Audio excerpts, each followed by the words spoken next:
নমস্কার, ফ্যামিলি রান্নাঘর থেকে আমি পুষ্প। আজকে একটা নিরামিষ কচুর রেসিপি দেখাবো নারকেল ছোলা দিয়ে। দেখুন, আমি কচু শাক কেটে রেখে দিয়েছি, এটাকে আমি ভাপাতে দেবো। আর এখানে তেজপাতা আছে, কালো জিরে আছে, হলুদ আছে, লবণ আছে, চিনি আছে, আদা বাটা আছে, মৌরি বাটা আছে, কালো জিরে বাটা আছে, কাঁচা লঙ্কা বাটা আছে। আর এদিকে আমি ছোলা সিদ্ধ করে রেখে দিয়েছি।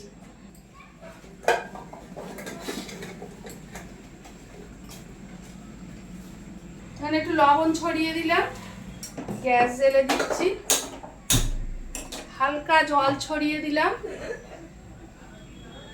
লবণটা যাতে হয়। আমি এই ঢাকা দিয়ে দিলাম। দেখুন, আমি কচু শাকটা ভাপাতে দিয়েছিলাম, ভাপিয়ে নামানোটা দেখাতে পারলাম না, কারণ জল ঝরাতে হয়। জল ঝরিয়ে টাইম কম, তো জল ঝরিয়ে চিপে জলটা বার করে রেখে দিয়েছি। এখন কড়াইতে আমি সরষের তেল দিয়েছি, হ্যাঁ, তেজপাতা ফোড়ন দিলাম, কালো জিরে ফোড়ন দেবো। কচু শাক কালো জিরে না দিলে হবেই না।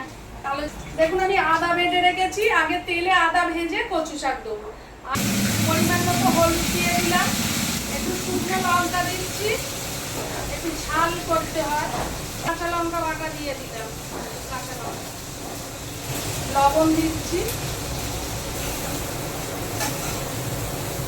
আদা ভাজা হয়ে গেল, এইবারে আমি এই সেদ্ধ কচু শাকটা দিয়ে দেবো।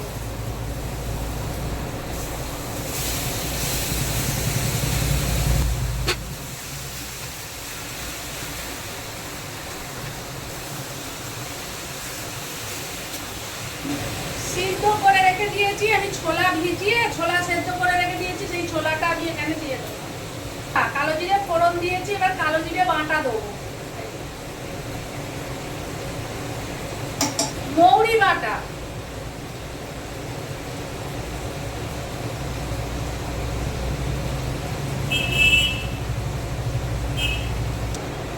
এই রেসিপিটা খেয়ে দেখবেন, এত ভালো হয়। যারা নিরামিষ ভোজী তাদের জন্য বিশেষ করে বলছি, এই নিরামিষ কচু শাকটা রান্না করে খেয়ে দেখবেন কিরকম লাগে। আর কিচ্ছু রান্না রাখবে না, শুধু এই কচু শাক দিয়েই সমস্ত ভাত খেতে পারবে, এত ভালো। অনেকবার রান্না করেছি এই কচু শাক, খেয়েছি, ভীষণ ভালো লাগে। এবারে আমি দেবো নারকোল।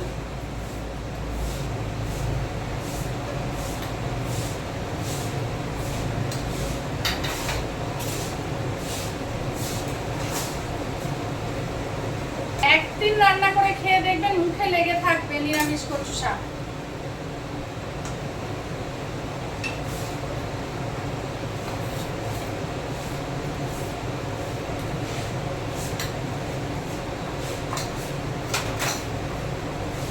আমি কিন্তু চিনি দিয়ে দিচ্ছি। এবার একটু হতে দিতে হবে, ঢাকা দেবো না, এটা এমনিই হবে। দেখুন, এই কচু শাকটা আমি কষালাম এতক্ষণ ধরে। কচু শাক আপনারা জানেন, সবাই খান, কষাতে প্রচন্ড সময় লাগে। দেখুন, আমার হয়ে গেছে কচু শাক রান্না। আমি এই বারবার একটা কথা বলবো, রান্নাটা হচ্ছে একটা শিল্প। পুজো করতে গেলে যেমন আমাদের প্রচন্ড শান্ত মস্তিষ্কে সুন্দরভাবে বসে এক মনে পুজো করতে হয়, রান্নাটাও কিন্তু তাই। মন শান্ত রেখে শান্ত মস্তিষ্কে রান্না করবেন, দেখবেন রান্না ভালোবাসা দিয়ে রান্না করবেন, রান্না খুব সুন্দর হয়। নিরামিষ ভোজীদের জন্য আমি একটা কথাই বলবো, এই কচু শাকটা রান্না করে খেয়ে দেখে আমাকে কমেন্ট করতে বাধ্য থাকবেন আপনারা যে কেমন হয়েছে। কারণ আমি একাধিকবার এই কচু শাক রান্না করেছি। পরিমাণটা কচু শাক অনুযায়ী আপনারা মশলা দেবেন, রান্না করার সময় বারবার চেখে দেখবেন পরিমাণ মতন সবকিছু আছে কিনা, পরে কিন্তু আমাকে আপনারা বাধ্য থাকবেন জানাতে। অনেকেই আমার রান্নাকে কমেন্ট করছেন, আমার খুব ভালো লাগছে, বিভিন্ন ধরনের কথা বলছেন, ভালো লাগছে। আপনাদের ভালোবেসে আমি রান্না করছি, আমার রান্নাটা হয়ে গেছে। আমি এইবার কচু শাকটা নামাবো। খুব ভালো, রান্নাটা খেয়ে দেখবেন, আমি একাধিকবার রান্না করে খেয়েছি এটা।